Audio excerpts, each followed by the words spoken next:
Hi, I'm Juliet, and today I'm talking about the Ripple All Tracks function in Shotcut.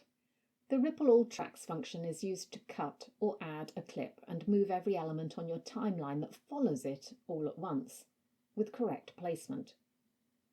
The tool looks like an asterisk enclosed in a circle.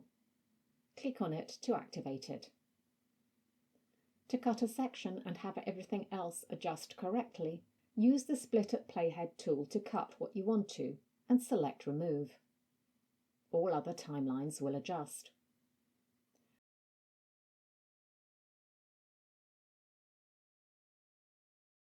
Likewise, if you want to add something and have the other layers adjust, select the tool, put your cursor into the correct place, and drag your insert item onto another layer at that point.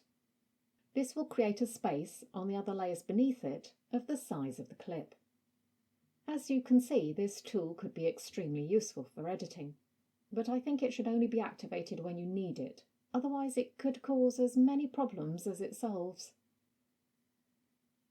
For more Shotcut videos, click here.